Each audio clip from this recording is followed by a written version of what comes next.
All right, well, that was a great session. Thank you, Courtney. Thank you, Mark, and thank you, Jeremy.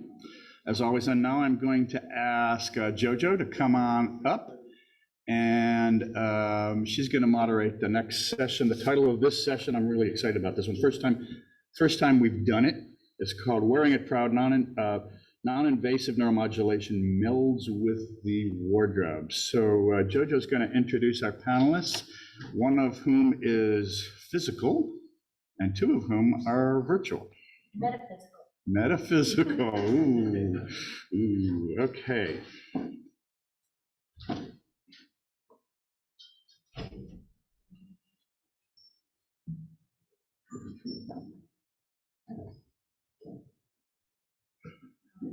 We're a little constrained.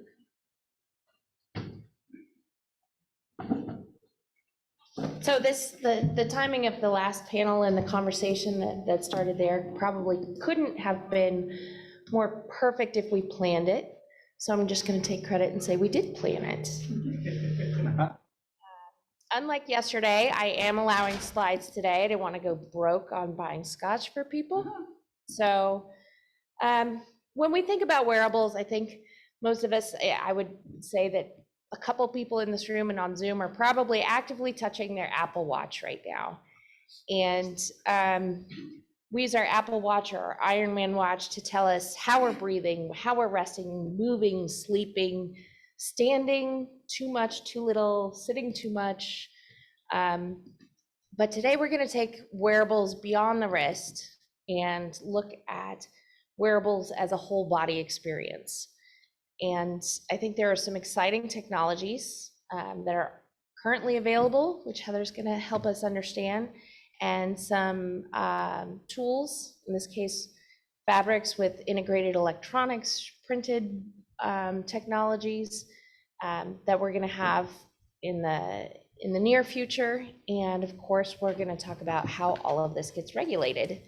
So we'll start off by continuing a little bit about our conversation about regulatory affairs in this area. And to that end, we have Devchani Saha. She's the Director of Neurology and Regulatory Affairs at MICRA. She's a recent addition there, so welcome over to the non-dark side. Before being at MICRA, she was a scientific reviewer with the FDA for over 7 years. She earned her PhD in biomedical engineering at Northwestern University, and she's had some terrific insights into the world of wearables. Next, I'd like to welcome Heather Varon. She's new to our space, so be kind. Be welcoming, as I know we all are. We're your best kindergarten manners. She's joining us from the world of intelligent clothing.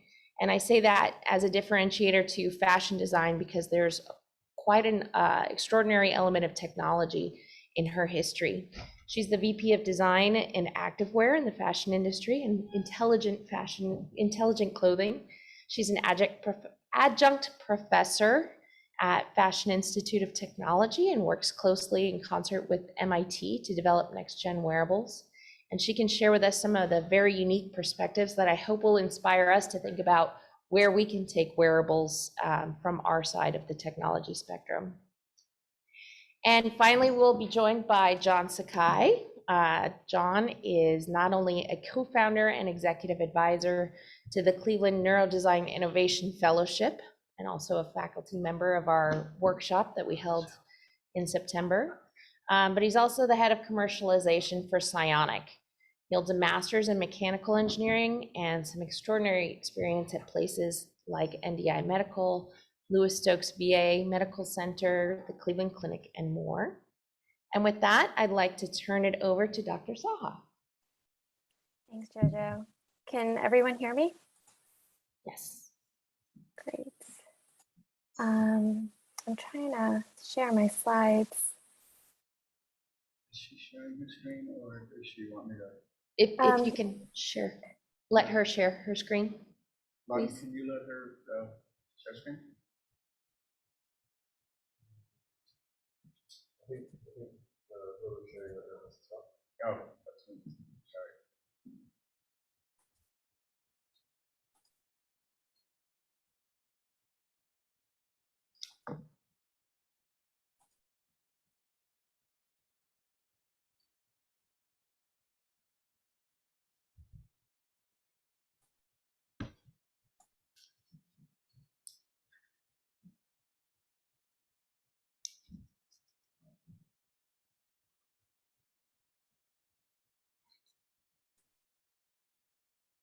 While we're waiting, are there any November birthdays we should celebrate?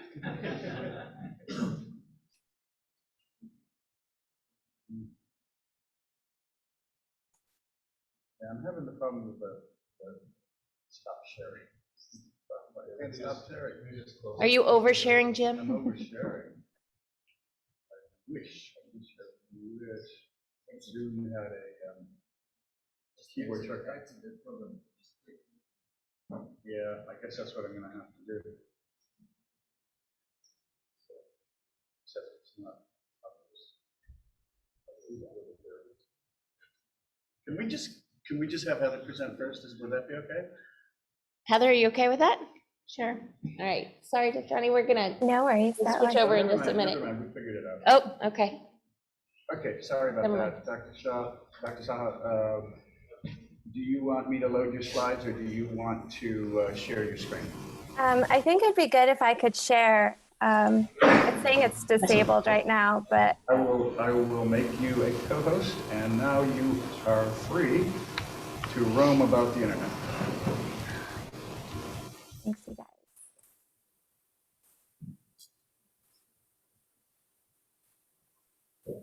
All right. Hopefully, can folks see this right now? Great. Perfect. So thanks everyone. Thanks Jojo for the introductions, and I apologize I can't be there in person. So thank you for tuning in. So over the next few minutes, I will try and highlight some of the nuances that really underlie the regulatory review process of wearable technologies and neuromodulation, especially non-invasive neuromodulation. So Jojo mentioned quite a bit about me, so I really won't go into it in too detail, my background and my profile. But one thing I will say is that before joining MICRA, I was at the FDA for 7 years, and I primarily reviewed a lot of neuro and phys med devices. I reviewed a lot of non-invasive and invasive technologies, and I helped to lead some of the internal policies of the FDA for wearable technologies, particularly in the phys med space. So I currently work at MICRA. It's basically a full service CRO with expertise that ranges from regulatory affairs, clinical trial management, and reimbursements. So the neuro team at MICRA has really grown considerably this past year, and includes a lot of former FDA reviewers and assistant directors. We also have expertise in the area of digital health and software and cybersecurity. I also saw Gretchen, who is attending the meeting online, and she's part of our clinical group, and she has a lot of clinical experience in neuromodulation as well. So now that I've covered some of the introductions, I really want to dive into the focus of this presentation. So I'm not going to go into the background too much. Most of this has been really highlighted by the talks that we've seen, some of the key advancements that have allowed for the incorporation of neuromodulation into wearable technologies. I think the part that I do want to touch on is that the fact that wearables really does bring a lot of advantages and benefits, but they also accompany with this device and this device area are some risks and challenges that the FDA really focuses on. Some of these areas are really the cybersecurity risk, interoperability risk, wireless, and EMC concerns. So, you know, as some of you know, most of you guys know about the benefits and the risks, and really what I'm here to do is kind of give you an overview of how to navigate that regulatory process for the US market.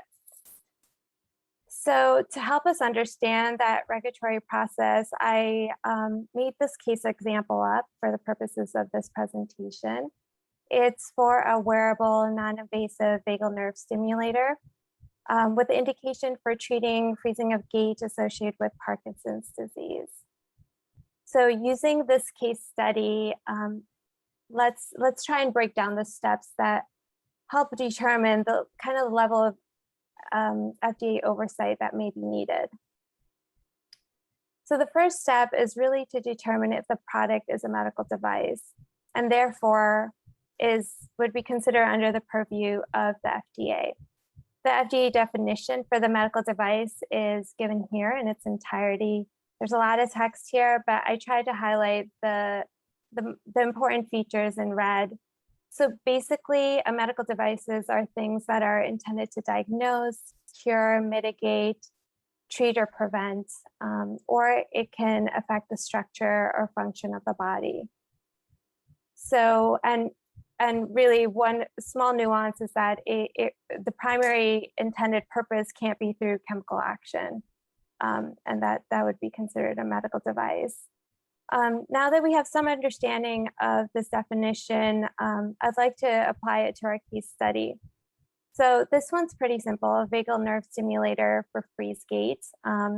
It really is fairly easy to see that it is a medical device. It's intended for treatment and affects the structure and function.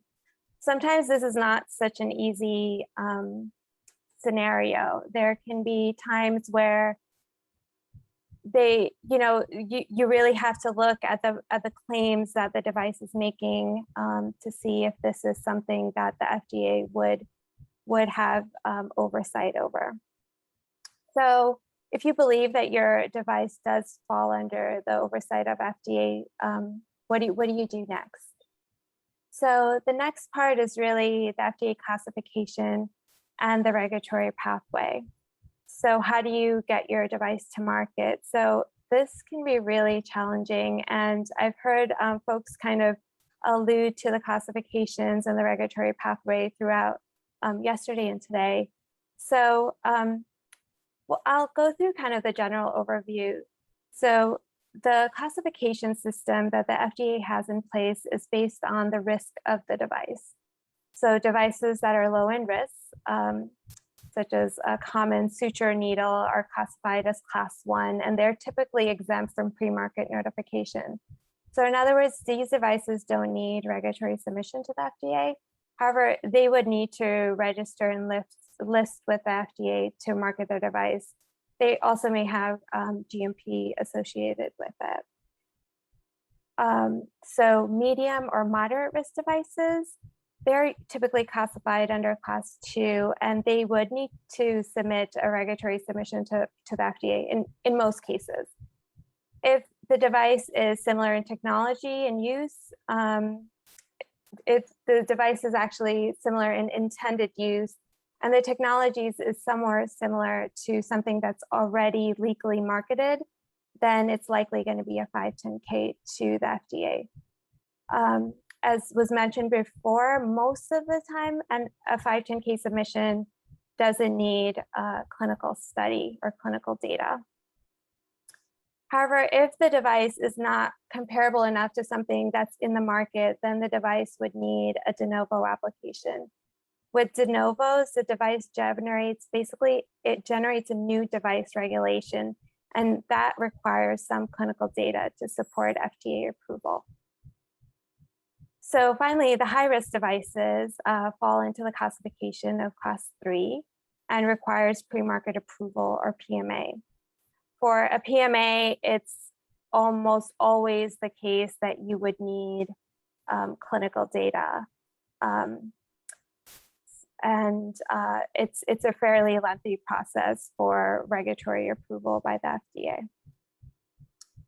So let's go back to our case study for the vagal nerve stimulator for freeze gait. Since this stimulator is applying non-invasive electrical stimulation, it would most likely be considered as a moderate risk device.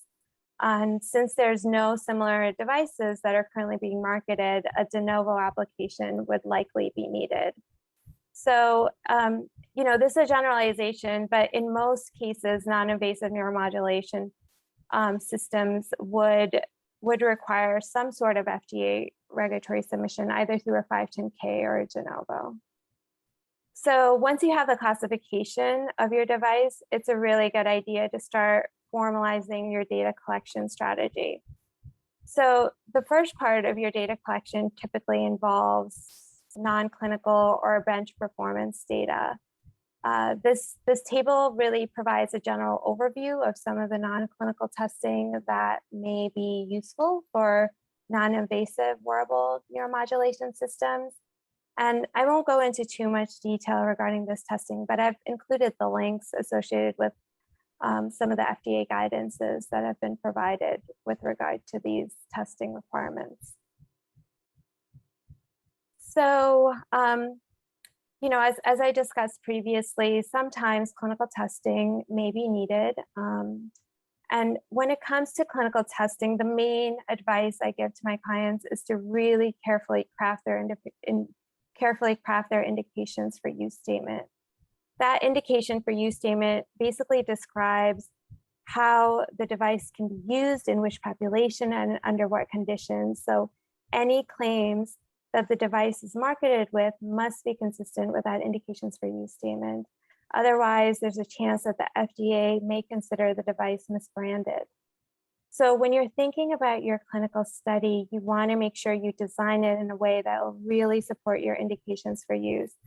So for example, let's take a look at that case study for the vagal nerve stimulator for freeze gait.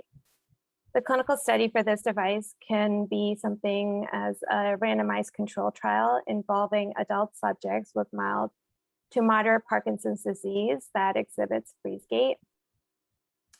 And in the study, patients use either an active device or a sham device in conjunction with supervised exercise program for approximately 3 months. So if the data is favorable, you can end up with the indication statement such as this. So basically it would be temporary treatment of freeze gait due to mild or moderate symptoms of Parkinson's disease, and to be used as an adjunct to supervised exercise program in patients that are at least 21 years of age. So as I've kind of tried to highlight the parallels between the clinical trial design and kind of the indications that you may ultimately be approved with or cleared with. So finally, I want to just end with some additional considerations that are important for wearable devices in particular, including home use, which may require more stringent EMC criteria for testing and wireless coexistence testing. Additionally, the device, if it's intended to be marketed over the counter, OTC, usability testing is typically required to ensure that the user can actually self-select whether they would be appropriate for the device and they can use the device properly. FDA is also investing heavily in real-world data collection and how it should be used to support a marketing application. The ability to collect relevant data on subjects in the real world from wearable devices may help support an existing indication or expand an existing indication or introduce a new indication. I've included some references here that are worth reviewing if you're considering this route. So, yep, I think that's it. So I covered a lot in kind of a really short time frame. So if you guys have any questions, please feel free to ask me during the panel discussion. So thank you for your time, and I will hand it back to Jojo to introduce our next speaker. Thank you, and we will, as always, if there's any one of the panelists or members of the presentations today that you want to get a hold of, we're happy to facilitate those connections offline or in another way. But with that, let's move on to Heather Varon. She's going to help us gain some insights into what's possible with materials of all sorts. Hi everyone, how's it going? My name is Heather Varon and I work in intelligent clothing. Thank you for having me here. I have a lot of dreams that we're working on in apparel. They really is thanks to your industry to help provide the wearable into apparel, and all the things that you've developed can have all these other applications and way beyond Fitbit and those. So we're gonna pull up, coming. Okay.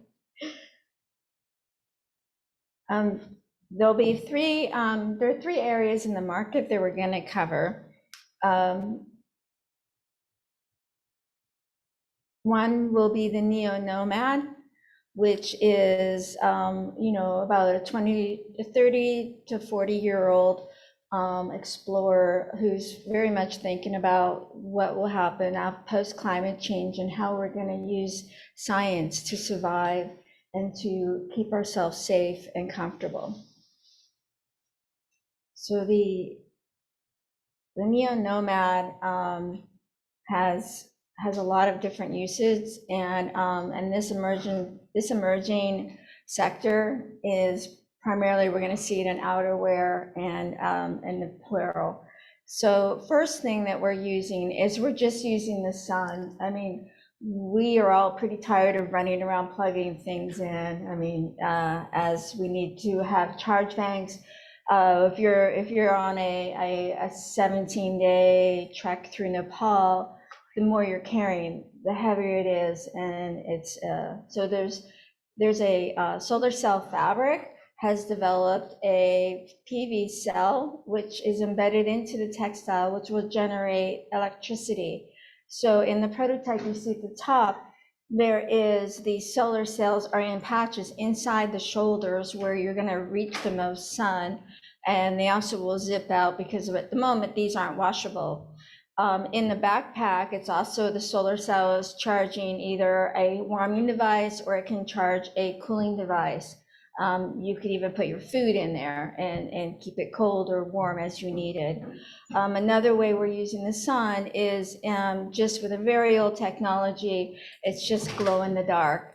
So for Shape Activewear, I developed a 3-color noctilucent legging and jacket, whereas it charged in the sunlight, and then the runner at night could be seen at a much further distance than would be with a near reflective material, because reflective only illuminates as soon as the headlights hit it. When it's a glow in the dark, you can see it at a much longer distance.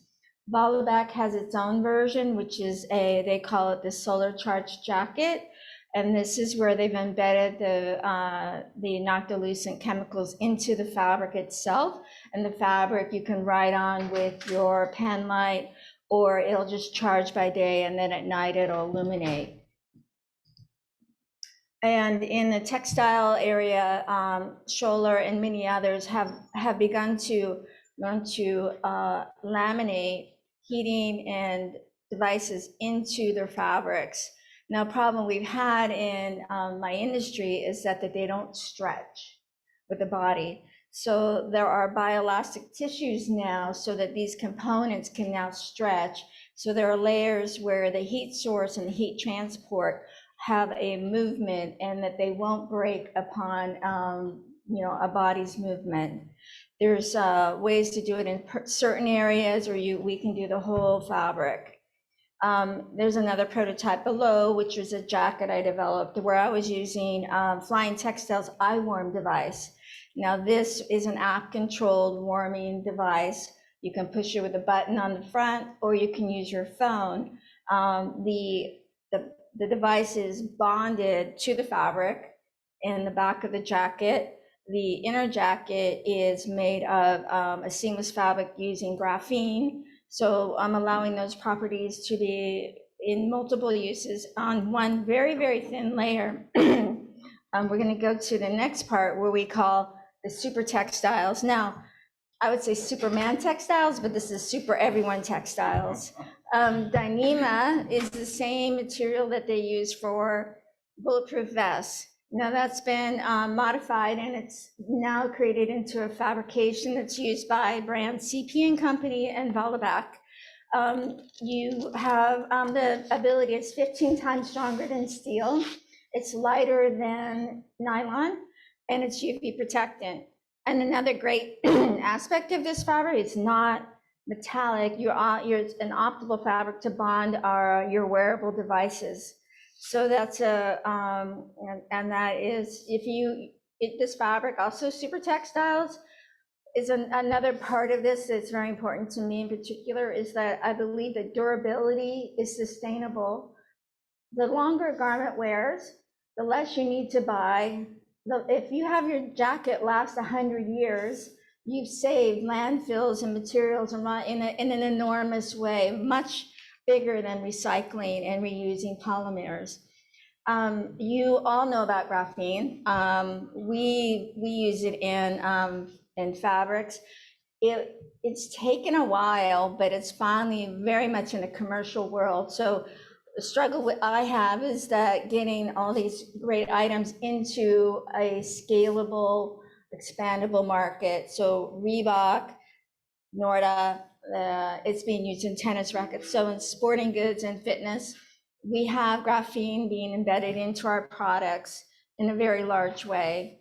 And it's also very inexpensive. So that's one of those things, is the cost prohibitiveness of wearable devices in apparel. It can really keep it from becoming global and an everyday product. Self-assembly lab at MIT, they have about 20 amazing products about fabrications. They have self-actuating fabrics, which I call robot without bots. It's a advanced 3D, 4D printing, and it is programmable to self-actuate. So there are no complex electronics at all in this fabrication. It's also 3D or 4D printed. They can bond this with carbon fiber, rubbers, and plastic. Now, this is in the lab sphere, but it has many applications, and I feel that it also has applications for your industry in particular. Another thing at MIT is active textile tailoring. Now, if you're an odd size between extra large, medium large, oftentimes we find that things just really don't fit perfectly. And by heat and water activation, AFOA and Ministry of Supply, which I'm teaching at MIT and FIT in January, the technology for this to create garments that are self-fitting. And then this next category we call athletes. Now, formerly athletes and professionals, were able to use all this technology for training. And here's where the wearables have really bonded beautifully with your technology and elevating your performance or your biofeedback. Antelope is using pretty much, it's like a full body suit of a TENS device, and it just grips, but it activates your muscles. So if you work 20 minutes, you'll get the equivalent of a 3-hour workout. Athos fitness tracking is more of a self-coaching, but it shows how much your muscles have been used and to what extent and to where, to see how you're activating your muscles in your fitness and your training. Wearable X is a subscription-based, a little bit like Mirror, that you have your bra, your shirt, and your pants have embedded devices which have sensors. So the sensors goes to your phone, and that will upload to your yoga instructor, so she can give you real-time corrections and not just visual for remote classes.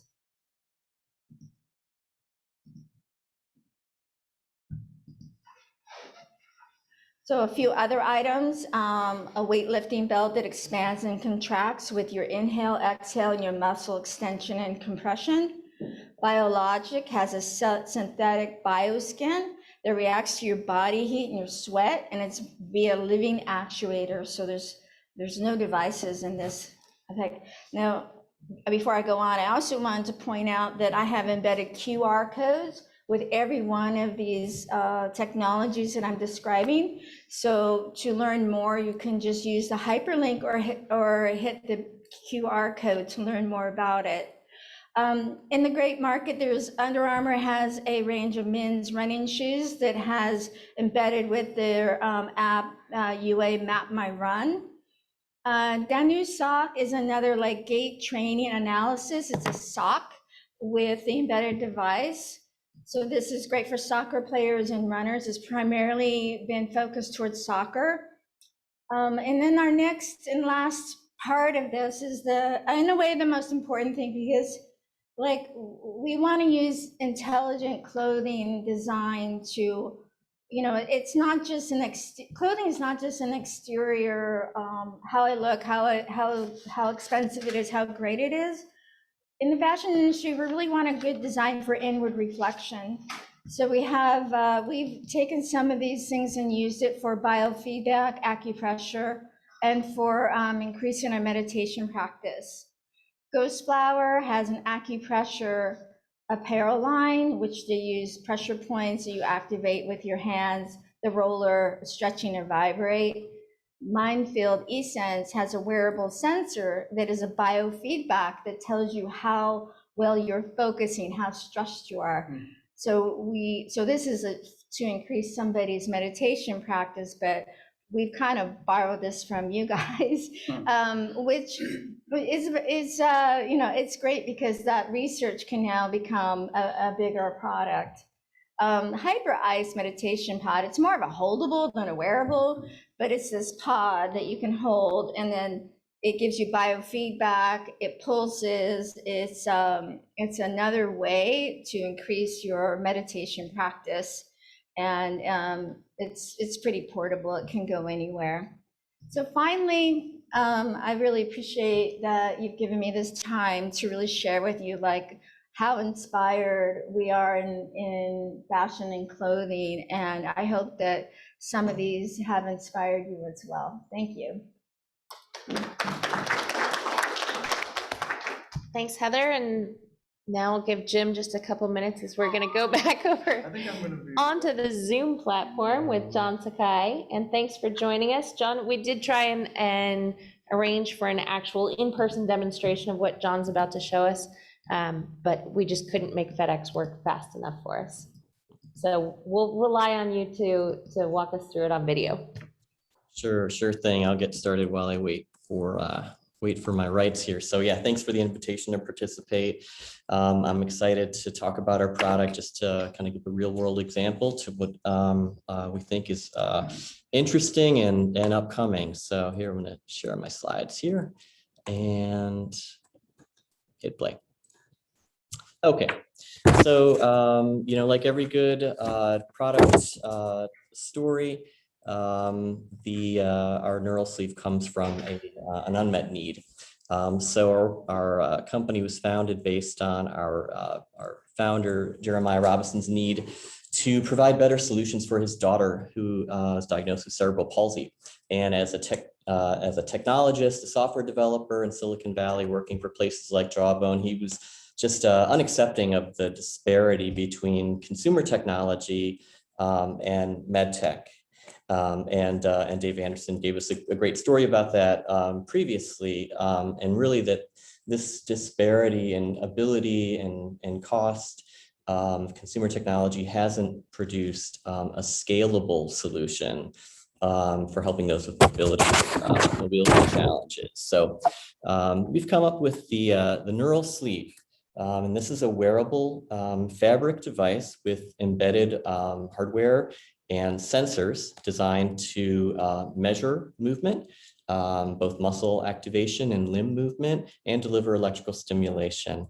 The device it's right here, and all of our electronics are embedded between two comfortable layers of Lycra, and on the inside are our electrodes. We designed this device with our initial population in mind, which is the stroke population, so that it can be applied with just one hand. And we've seen that borne out. The exciting thing about our product and platform is to bring it into the world of digital health, whereby the wearable is really just a springboard for a software platform. And so we've built a lot of components with the wearable as the starting point for things like we can do virtual product setup remotely in FES programming. We're spending a lot of time gathering clinical data, both on normative and impacted populations, and coming up with algorithms that can only inform our gait algorithms, but produce clinically meaningful metrics that can be used to drive treatment decisions and rehabilitation guidance. And then finally, we see this as a software platform that's extensible to other clinical indications and then adjacent markets like athletes that I just learned about from Heather. Our experience with the product as a wearable kind of just wrapped up with our completion of a human factors validation study, which is, Devjani mentioned, is a regulatory requirement and also an excellent design practice. And it gave us ultimately over 80 hours of on-body product experience with our sleeve, with our portal, and with our app. And we learned a tremendous amount about our product and our population. It's an incredibly rewarding experience. And I'll just share a couple of our lessons learned. First of all, we want to innovate around the user needs, not the capabilities of the available technology. So that's a little bit of a juxtaposition to what I said initially, but basically you want to have discipline to harness the best of your technology to solve problems, not just create superfluous features. And in that, it's your responsibility to harness the capability of the technology and manage the complexity so that the user can focus on what they want to do, which is obtain the benefit from the product. And finally, we did find out and heard consistently that we hoped is that the style matters, and that we're hoping to bring populations out of the shadows, so to speak. And we want them to do that with confidence and with pride. So we invested a lot of time in that. So with that quick intro, I will cede back to the panel. I did want to mention we do have ongoing clinical studies in San Francisco and Cleveland. So if you or a loved one are interested in participating, please check out our website.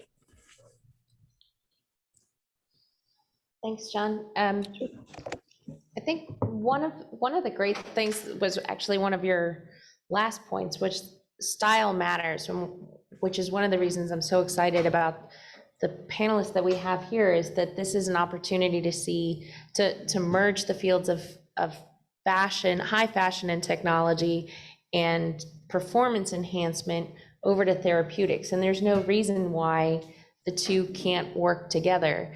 And I'm wondering here among all of us on the panel and in the audience, whether there are opportunities, and especially with some of the regulatory impacts that are going to be a part of it, where is the line between a therapeutic and performance enhancing? And are there regulatory risks to making those interchangeable? So maybe I can start off with that. That's a really good question. And I think there's a lot of gray area in wearables in particular, and as well as non-invasive neuromodulation. So the FDA, I don't know, a couple of years ago, I think 2019, they issued a general wellness low risk device policy. These were considered medical devices, but they are low in risk and they are associated with certain general claims like mental acuity or, fitness and wellness. And they created this space where they don't necessarily, these products don't necessarily need FDA approval or authorization or clearance, but, and some of these don't even need to be registered and listed, but there is that gray space. So there is that space where FDA doesn't necessarily need to be regulating or have that high oversight. But those areas can be really tricky. Like sometimes, FDA will look at it and say, this is not general wellness. There's a lot of gray in that area. And I think a lot of the questions that's starting to come to the FDA is even wearable devices that are associated with helping workers in let's say manufacturing plants when do those become medical devices if they are, assisting and strengthening their ability and their performance. So I think that speaks to that. And I think FDA is, they're in that conversation too, and trying to come up to speed on how to regulate those products. I think that kind of leads to one other question I have, and I'll open it up to other questions. I know in vagus nerve stimulation especially, there were, and there still remain, some rumblings about, oh, well, this is activating the vagus nerve and you can do this through meditation. And it gets into the sort of the softer side of science and some of the things where I think the Dalai Lama actually chimed in on this directly and said, oh, yes, I can see the two twin blue lights radiating throughout my body if I employ a high level of meditation. And I think that is a little bit scary to our field because it does throw some questionable light on what we consider hard science and understanding the mechanisms of action. Given that wearables have such a low barrier to off-label use. I mean, in brain-computer interfaces, people are worried about off-label use for that. Nobody's gonna, it's a much different situation to work with BCIs, but a wearable, are we compromising or putting at risk our scientific reputations and integrity through some of these off-label uses of wearables? I'll answer that. I was gonna say, So I think in respect to the off-label use of hard science and soft science, I believe that being able to commercialize some of this research will help to pay for it. It will help to, like, if we can monetize some of these devices that have a very small marketplace, I believe that this can feed back into further research, further develop, and a further collaboration between the two. Great, John, you had yeah, something? sure. I was going to say, I hope not. I think, we are participating in the medical device industry because we want to help people. We want to have a clearance for a product which we're applying for. We're going to have indications and we're making use of data. So we really want to have a clear clinical impact and be involved in the healthcare system. So, I hope people take advantage of the data and the opportunities that we have to do that in a clear medical way with a lot of justification. So that's why we're doing a lot of clinical studies. And one thing I will say, off-label use, sometimes it's, I think there's a negative connotation, and not that I'm I'm encouraging off-label use, but when you set a technology to the market, there is the practice of medicine, there is how users will use it, and that's not something that you can really control for sometimes. And I think wearables have the intrinsic advantage that they can collect that data, and perhaps there's a way to use that data to actually expand your indication. So, what your clinical trials showed you and how it's supposed to be used it may not be the best reflection of how it's going to be used in the real world. And with wearables, I think there's that added advantage of possibly getting that data of off-label use and getting very granular data. And if there's a way to use that to expand your indications, even better, I would say. Are there any questions in the room or on Zoom? Jim? Well, thank you. Great session. Dr. Zaha, question for you. A little bit about the 513G process, because not everyone here may understand that.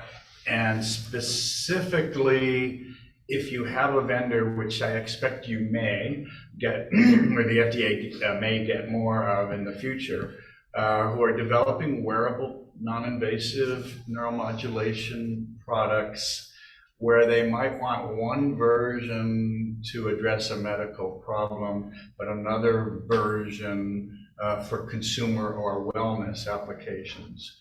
Would that be a problem if they're simultaneously asking for, let's say, a 510K and a 513G? Or would you think it would be better to first pursue the 513G and then go after the 510K? I don't know if that question makes sense.